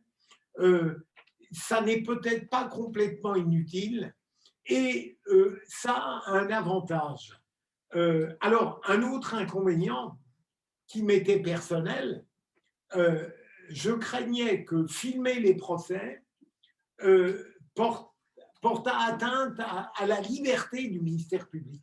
Voyez, durant plus de 20 ans, je n'ai jamais été, j'espère être sincère, dépendant de quoi que ce soit. J'ai pu discuter avec des procureurs généraux, mais je ne me suis jamais vu imposer une injonction. On m'a parlé de Fofana, on m'a parlé de certaines choses, mais j'ai toujours demandé et dit ce que je voulais. Et j'aurais craint que le fait de voir les propos filmés, même si on a changé un peu de hiérarchie, ça n'était pas celle que j'évoquais à l'époque quand j'étais à Lille, hein, mais j'aurais pu craindre que ça serve de moyen de surveillance et qu'on ait des ennuis. Vous voyez, à la limite, j'ai envie de dire du mal d'un garde des Sceaux dans mon réquisitoire, ça m'est arrivé, mais j'étais tranquille. Le Monde pouvait le reprendre, surtout s'il était de droite, mais mais je n'avais pas vraiment de souci. Ça, c'est un inconvénient qui pouvait exister. Mais aujourd'hui, j'y vois un autre avantage au-delà de la pédagogie. C'est le fait que si on filmait les procès, regardez l'affaire Omar Haddad. Je suis sûr que le gars était coupable. Mais on a eu tellement de polémiques sur la manière dont l'affaire était présidée. Un président qui, paraît-il, parlait en arabe de sorte que personne ne le comprenait ou qui n'était pas loin d'être raciste, qu'on n'a jamais su comment le procès avait été fait. Et Omar Haddad, avec Vergès, qui était un avocat bon tout le temps, sauf durant les procès, eh bien, a pu dire après « Ah ben, c'est l'affaire Dreyfus », plaisanter.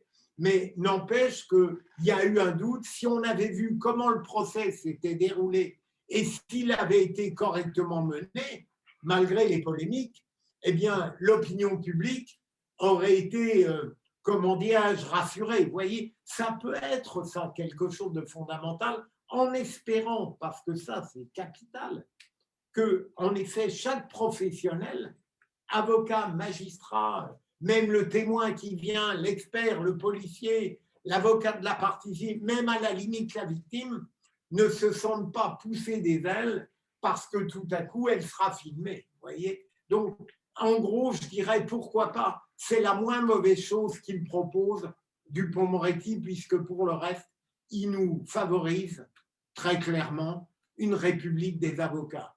Au début, il a été vaguement garde des Sceaux. D'ailleurs, il n'a pas été nommé par Macron pour être un garde des Sceaux. Il a été nommé pour servir, avec son talent polémique, de bretteur dans la campagne présidentielle et de cracher d'une manière que je trouve infiniment vulgaire. Alors là, tout à fait discuter politiquement Marine Le Pen et le Rassemblement national, mais il n'y a pas de raison qu'un ministre de la République soit de cette vulgarité-là à l'égard d'une ministre, du responsable de parti. Et il faut reconnaître que dans ce gouvernement, qui est un gouvernement un peu de poltron, il y en a une tout de même qui est courageuse. Ça tombe bien, c'est une femme. Marlène Schiappa, je trouve que parfois elle dit des... Je n'ai pas été fanat de ces harcèlements de rue, tout ça, mais n'empêche, lorsqu'elle vient dire avec courage dans un gouvernement qui n'est pas très courageux, on ne traite pas une femme de chienne, eh bien, je l'approuve. Elle est bien. On a le droit de dire du bien de quelqu'un qu'on n'approuve pas politiquement. Voilà. Alors, on continue. Oui, allez-y. Pensez-vous que la surmédiatisation des affaires porte préjudice à l'impartialité dans les tribunaux et notamment dans les cours d'assises par rapport à notamment Jordan Legendé Alors, comment vous dire? J'en ai beaucoup eu, mais je ne voudrais pas laisser croire que les affaires les plus importantes étaient les médiatisées. Si j'avais des souvenirs frais, je vous dirais que les affaires les plus extraordinaires sur le plan d'intensité, c'était probablement les crimes intrafamiliaux. Vous voyez, pratiquement à huis clos d'ailleurs. Mais les affaires médiatisées que j'ai eues, d'abord, j'ai toujours accepté qu'elles le soient. Je veux dire par là que je n'ai jamais été enthousiaste globalement du talent des journalistes judiciaires, mais j'ai toujours trouvé normal qu'on rende compte des procès et même des lois, tout ça. Les médias sont capitaux en matière judiciaire. Ensuite, il faut qu'ils soient intelligents et compétents. Et donc, ils sachent rendre compte d'un procès en distillant ce qui s'y est dit, en n'anticipant pas et en ne rêvant pas d'être eux-mêmes des juges à la place des magistrats. Alors, moi, je n'ai jamais eu de souci dans ce domaine, parce que d'abord, je me fixais une règle. Avant, si on me questionnait avant le procès, j'avais scrupule, hein, je ne répondais pas vraiment. Durant le procès, je lisais, comme depuis 60 ans, les 3 journaux par jour, donc je continuais. Les journaux, la radio, je lisais, parfois ça me mettait hors de moi, parce que manifestement, un journaliste n'avait rien compris, mais c'était comme ça. Je préférais lire tout de même. Et puis, durant le procès, contrairement à beaucoup d'avocats, je ne me laissais pas interviewer durant les pauses. C'est-à-dire que tout ce que j'avais à dire durant le procès, je le gardais pour les jurés. Je n'allais pas bavasser en disant « Ah oui, mais je pense… » Non, je trouve que les avocats qui faisaient ça, c'était un véritable détournement de parole. C'est pour les jurés. Et puis après, en général, si on me demandait mon avis, comment dirais-je, la plupart du temps, je n'ai jamais eu de soucis après les procès. Je n'étais pas obligé de défendre les arrêts, comme j'ai dû faire exceptionnellement pour le gang des barbares, où j'ai une polémique terrible parce que l'un des avocats me haïssait, l'avocat de la famille Halimi, manque de chance, et famille Halimi, à laquelle il n'a cessé de dire que je n'avais pas réclamé le maximum, ce qui est grotesque. Je ne pouvais pas demander plus contre Fofana que ce que j'ai demandé, perpétuité, peine de sûreté. La peine de mort n'existait pas, et je ne l'aurais pas demandé même contre lui. Mais donc, vous voyez, alors c'est accusé, après, lorsque l'arrêt de condamnation a été rendu, extraordinaire jury, durant plus de 2 mois, avec lequel j'avais noué une relation honnête, pas du tout de connivence. Pratiquement toutes les demandes que j'ai faites sur le plan de l'acquittement ou sur le plan des condamnations sont confirmées. Les accusés ne veulent pas relever appel. Et pour ne pas le nommer Spinner, a dit « mais je vais mettre en branle mes soutiens politiques, Barouin et d'autres encore, Jack Lang, pour qu'il y ait un appel ». Et résultat, scandaleusement, Alliot-Marie et Sarkozy ont décidé un appel. Et après le premier arrêt, dont je vous rappelle que les procès étaient à huis clos parce qu'il y avait quelqu'un qui était mineur. Avant de comparaître, il se voyait reprocher d'avoir brûlé Ilan Halimi. Le huis clos était obligatoire. Les avocats de ce majeur qui était accusé demandent le huis clos, on n'a pas le choix. La Cour est obligée de l'ordonner. Spinner ne l'a jamais accepté parce que le narcissisme personnel en aurait souffert. Et il m'a, j'allais dire en grossièreté, pas durant le procès lui-même, parce que là, j'étais tendu, ça a été formidable et très éprouvant, mais en revanche, après, il a déblatéré puisqu'il quittait l'audience. Il voyait une journaliste à qui il rendait compte à sa manière de l'audience. Et donc, je fais mon réquisitoire, 4 heures de réquisitoire. Il est invité au journal de France 2. Il parle du procès, il dit, mais comme ça, je vous demande de ne pas suivre les réquisitions de l'avocat général. Les résultats, ils ont été suivis. Et heureusement, en appel, je n'y étais plus, hein, bien sûr. Les peines emblématiques ont été confirmées, celle du mineur, celle qu'on appelait l'APA et celle de Fofana, bien sûr. Donc, vous voyez, donc j'ai été amené, je suis allé dans les médias durant 2 jours après le premier arrêt. J'ai dit ping-pong de Claire Chazal, qui est très nulle en matière de questionnement. Et durant 2 jours, j'avais vraiment l'impression d'avoir convaincu, d'avoir expliqué pourquoi on était contraint au huis clos. Je rentre chez moi, il est mardi midi, je reçois un coup de fil du procureur général, il me dit « Philippe, on a reçu l'ordre de relever appel ». Je lui dis « Mais monsieur le procureur général, vous n'allez pas le faire puisque vous trouvez que l'arrêt était excellent, vous me l'avez dit. » « Ah oui, mais oh. » Et résultat, il l'a fait. Il l'a fait, et donc Sarkozy, le CRIF, et puis Alliot-Marie. Et à l'époque, elle avait pour directeur de cabinet quelqu'un qui est devenu un magistrat après très remarquable, c'est celui qui était procureur à Paris, dont vous avez dû entendre parler, Molins, qui parlait lors du terrorisme, et qui maintenant, qu'est-ce qu'il est devenu, Molins? Est-ce que l'un de vous le sait? Ça m'intéresse. Il est où? Allez-y, monsieur. Oui, quel poste exactement? Quels sont les 2 plus hauts postes à la Cour de cassation? Oui? Très bien. Mais vous voyez, ça me donne le moral. On aurait prolongé de 5-6 heures. Eh bien, vers 18-19 heures, il y aurait eu beaucoup trop de mains levées. C'est bien, peu à peu, mais en tout cas, je vous remercie d'avoir intégré ce que je vous ai dit. Alors maintenant, il est quelle heure là? Il est 15h20. Je vais être obligé de vous quitter à 16h. Donc maintenant, vous pouvez y aller. Allez-y. Est-ce que vous avez déjà été confronté à un délibéré plus sévère que votre réquisitoire? Bien sûr.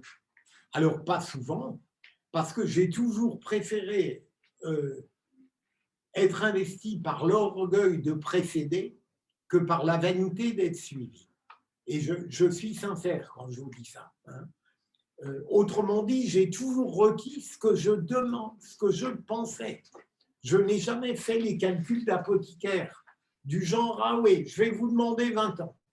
Mais en fait, je voudrais peut-être vous demander plus parce qu'il y aura les réductions de peine et puis vous allez discuter entre vous et puis il ne fera pas la durée. Non, je demandais ce que j'estimais devoir demander. Après, ils faisaient leur cuisine s'ils la voulaient et donc il m'est arrivé. Et puis, imaginons que je demande 20 ans alors que, par exemple, j'aurais voulu 10 et s'il a 20, c'est un scandale. Donc, je demandais vraiment ce que je demande. Et il m'est arrivé, parfois, pas souvent, franchement, pas souvent, d'être dépassé, ce qui montrait d'ailleurs ce à quoi j'ai toujours cru, que le jury, même parisien, pouvait être sévère, plus sévère que l'avocat général dans certaines affaires. Hein, parce que pour faire condamner un homme pour meurtre par un jury parisien à une peine convenable, c'était très dur. En revanche, pour le viol, contrairement à ce que disent les féministes, les jurés étaient très sévères à l'époque. Et on n'était pas loin parfois d'avoir des sanctions plus lourdes pour viol aggravé que pour meurtre. Alors, assassinat, c'est autre chose. C'est souvent plusieurs crimes. Et donc, ça m'est arrivé, bien sûr. Alors, pour être franc avec vous, il y a un millième de seconde où on est un peu agacé. Vous voyez, un petit peu en disant...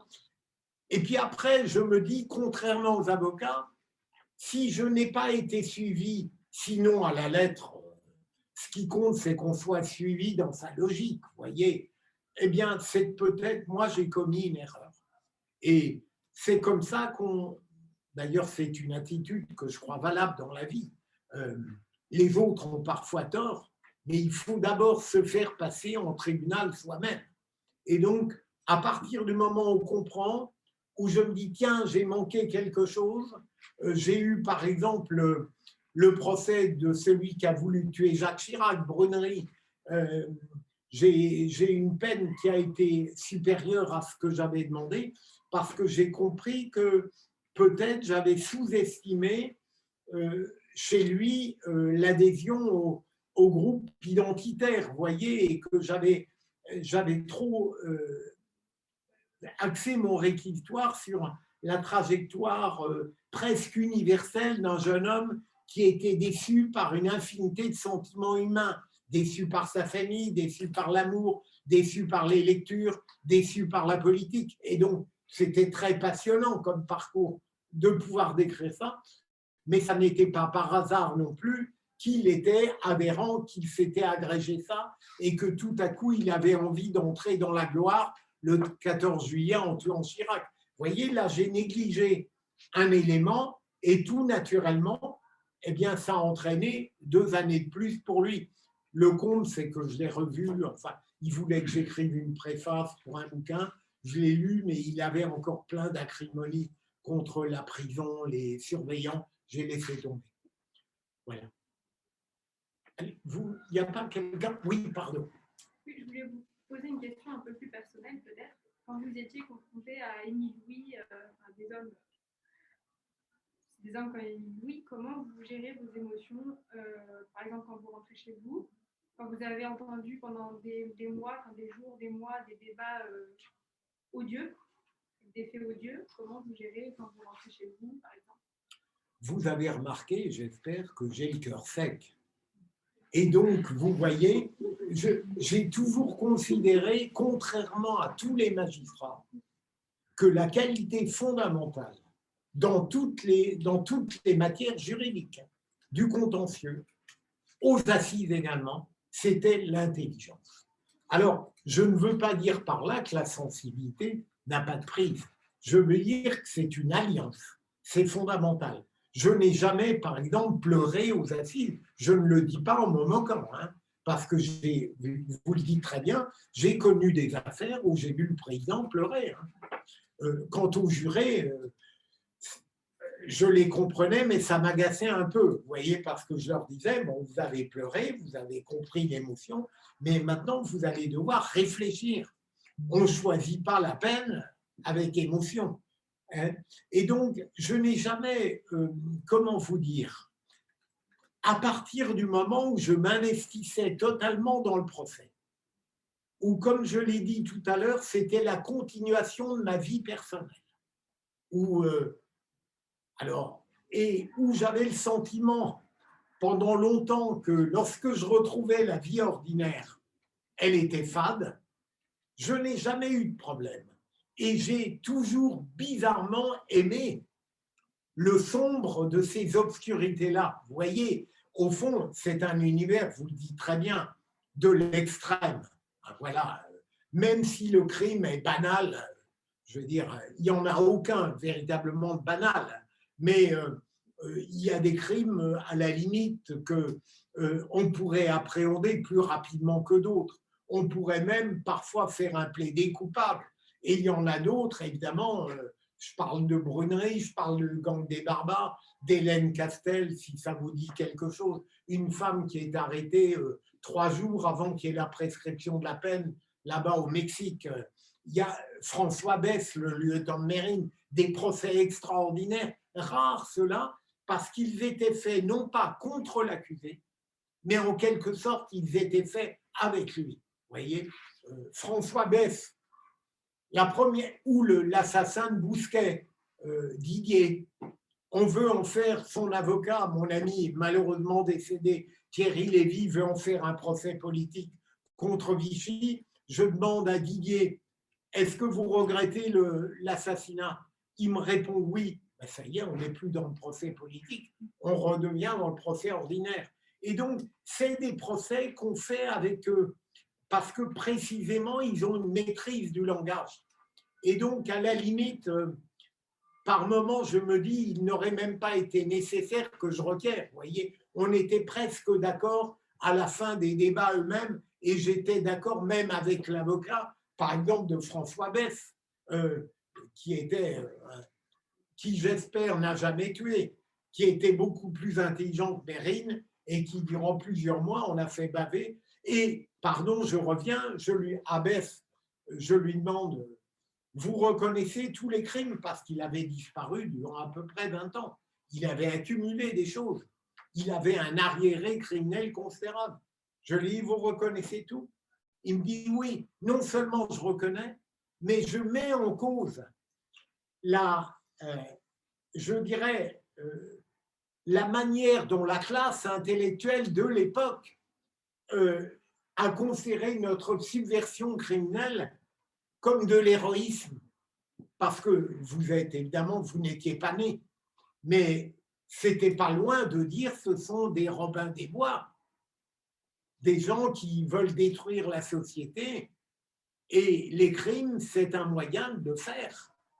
Et le fait que non seulement ils reconnaissent les faits, mais qu'ils viennent dire la philosophie qu'on approuvait à l'époque, eh bien, c'était scandaleux, y compris celle du syndicat de la magistrature. Vous devinez à quel point ça m'a fait plaisir.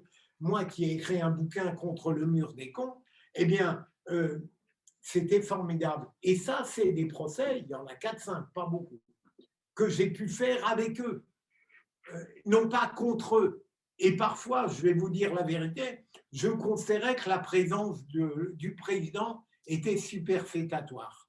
J'aurais volontiers poursuivi un dialogue comme ça, avec lui, tranquillement, en posant des questions judiciaires et extrajudiciaires.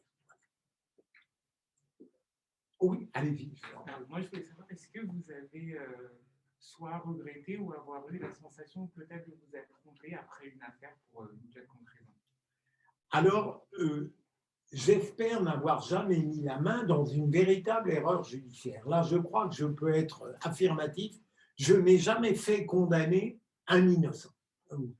Et je n'ai jamais, à partir de la conception que j'avais, je n'ai jamais été, me semble-t-il, répressif au-delà de toute mesure.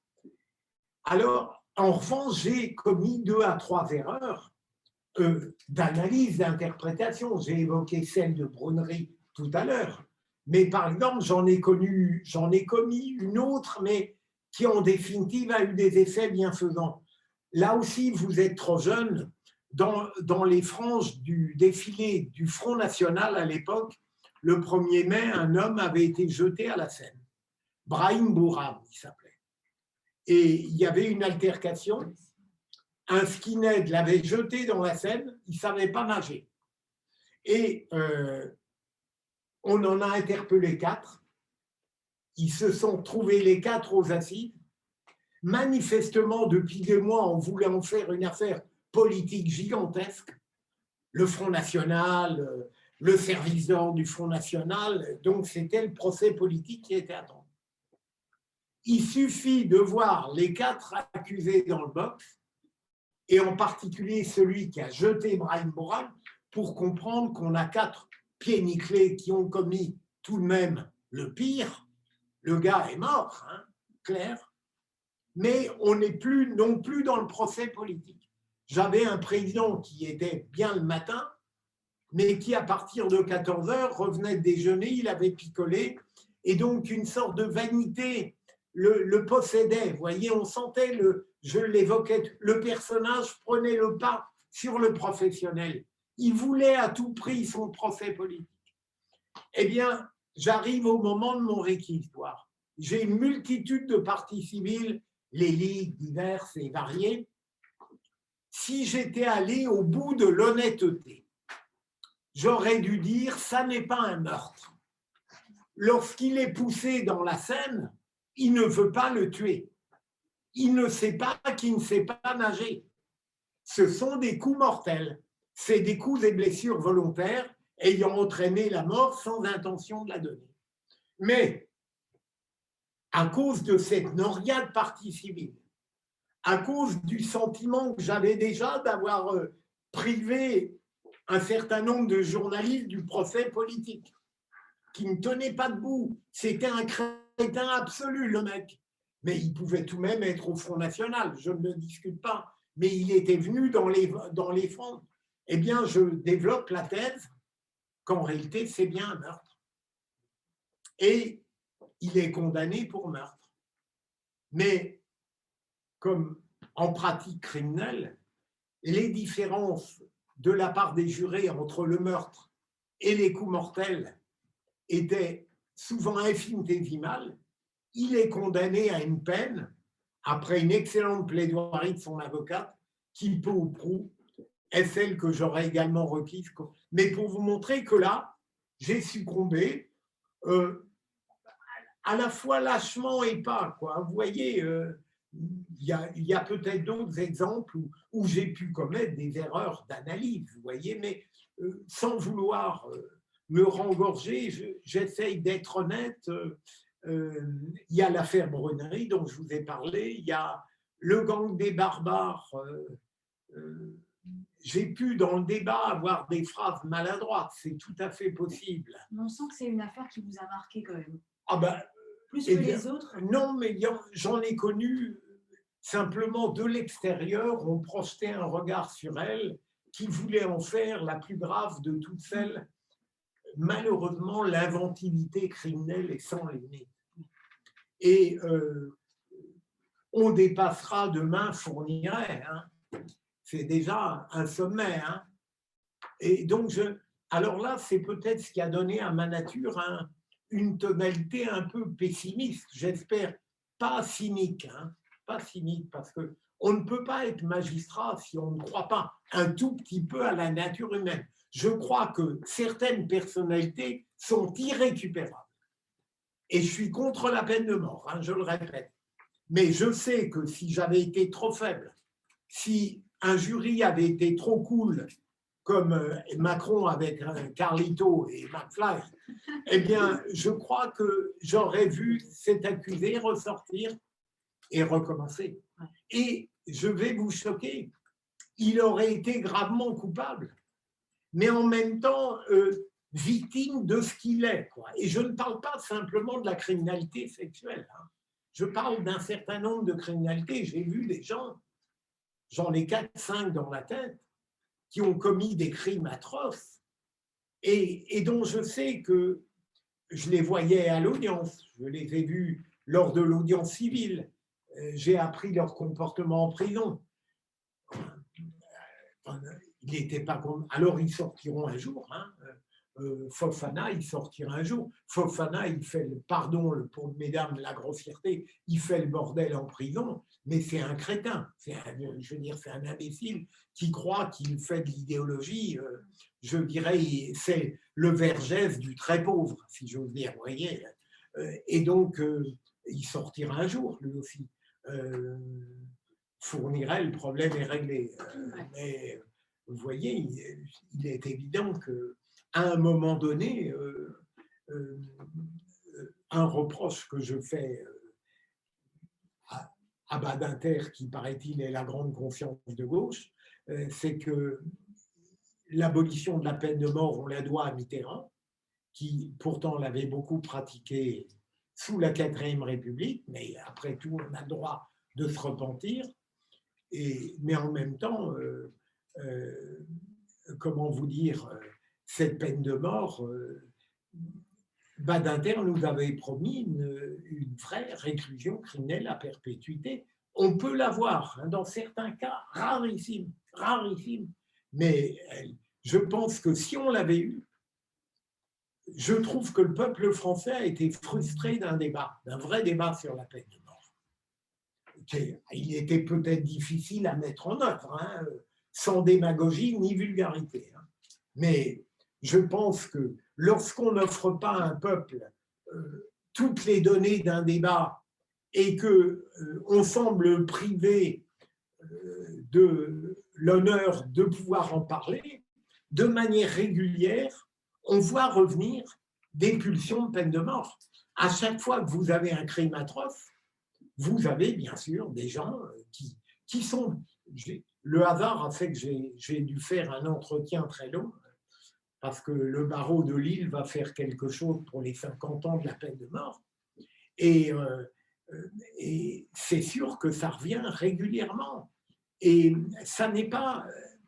On n'a pas le temps, hein, la peine de mort, c'est très passionnant parce que je n'ai jamais été convaincu par les arguments moraux contre la peine de mort. Je veux dire, ou du moins je me serais senti capable de répliquer à tous les arguments moraux. Lorsque, par exemple, l'argument central, c'est de dire c'est un homme. Il a commis, je ne sais pas, 10 crimes, mais c'est un homme, on ne peut pas le tuer. Je pourrais soutenir, mais vous seriez en contradiction avec moi, qu'une série de crimes à un moment donné peut donner l'impression de faire sortir un être de notre commune humanité, pour ne pas parler des frais pénitentiaires et autres. Donc, en revanche, il n'y a qu'un argument, moi, qui me paraît, enfin, c'est présomptueux, solide, parce qu'il n'est pas moral, il est technique. C'est un abbé qui était contre la bombe atomique, l'abbé Jean Toula. Il avait dit cette phrase toute simple. Il avait dit « Je suis contre la peine de mort parce que c'est une sanction absolue et que la justice n'est pas absolue. » Alors, et c'est quelqu'un qui croit que la justice, en l'occurrence, moi, il n'y a pas d'erreur judiciaire multiple. Il n'y a pas une erreur judiciaire à chaque fois qu'un grand avocat perd un procès. Non, l'erreur judiciaire, elle n'existe que lorsqu'on le disait tout à l'heure, lorsqu'on a identifié et poursuivi la personne qui aurait dû être condamnée à la place de celui qui l'a été. Ça, c'est l'erreur judiciaire. Le reste, il y en a de vraies hein, erreurs judiciaires. Souvent, j'en ai une dans la tête, toute simple. Mais le reste, comme vous l'avez très bien dit tout à l'heure, ce sont des dysfonctionnements, des erreurs d'interprétation qui peuvent avoir des conséquences redoutables. Hein. Mais c'est infiniment moins grave, me semble-t-il, que de donner la certitude. J'ai encore vu aux États-Unis ou ailleurs la personne qui est restée 30 ans en prison et on vient de découvrir qu'il était innocent. C'est hallucinant. Donc, vous voyez, je distingue donc erreur judiciaire. Alors, ça ne veut pas dire que lorsqu'on requiert, j'ai essayé de le dire tout à l'heure, il ne faut pas être très attentif au risque de chacune de ces paroles. Je veux dire, franchement, j'ai beaucoup de défauts, mais j'ai toujours été profondément conscient de l'honneur, de la formidable utilité sociale et je dirais de l'immense pouvoir d'un avocat général.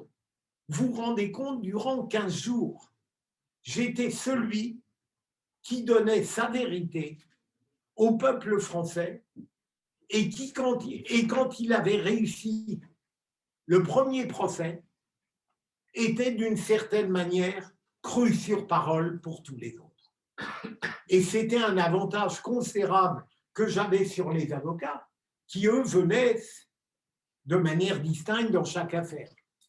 Lorsqu'un jury vous fait confiance, dès la première affaire, alors il ne faut pas être nul, hein, entendons-nous, mais on est sur des rails positifs, quoi, mais qui ne doivent pas vous conduire à une forme de paresse intellectuelle, mais vous rendre encore plus vigilant.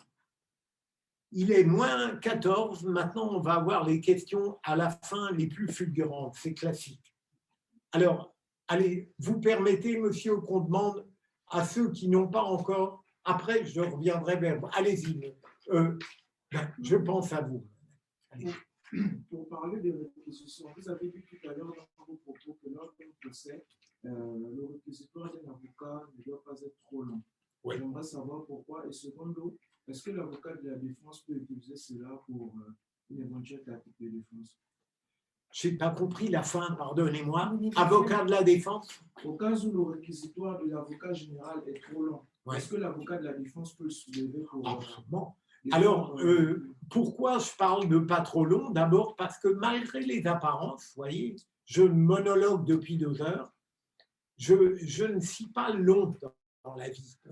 Vous direz le contraire dans mon dos tout à l'heure, mais c'est, vous voyez, je voudrais insister sur quelque chose de capital.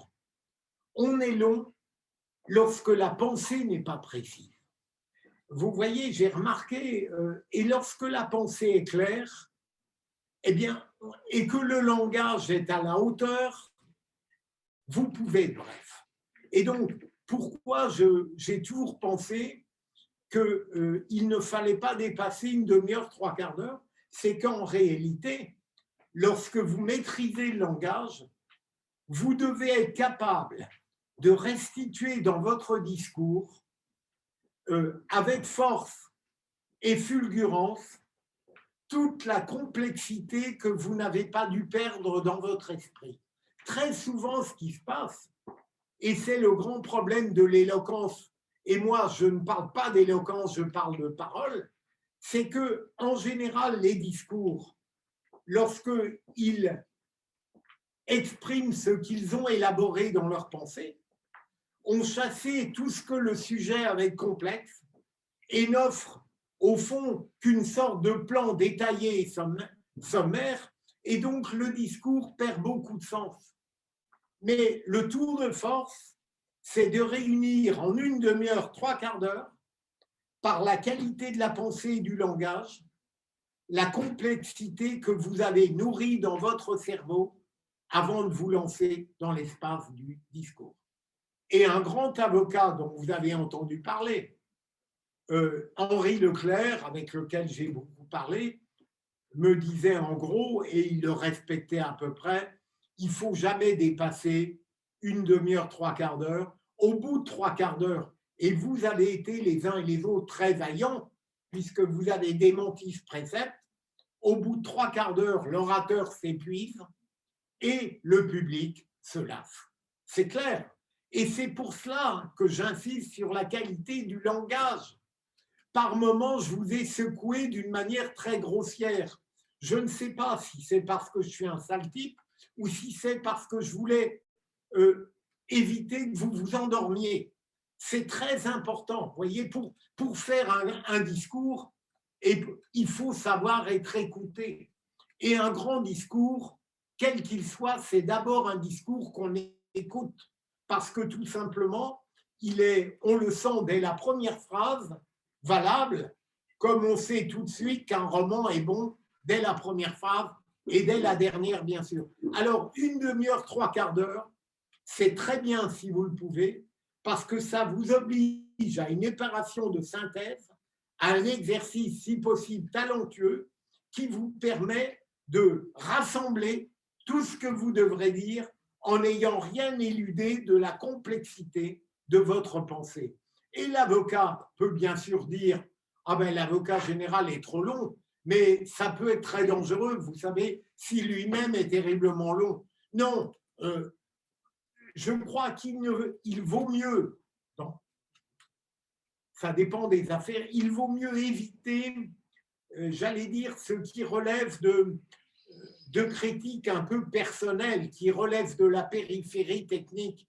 Il vaut mieux dire intelligemment votre réquisitoire est très mauvais que de dire ah ben, vous avez dépassé de 5 minutes, ce qui est normal. Donc il faut éviter ça, je pense.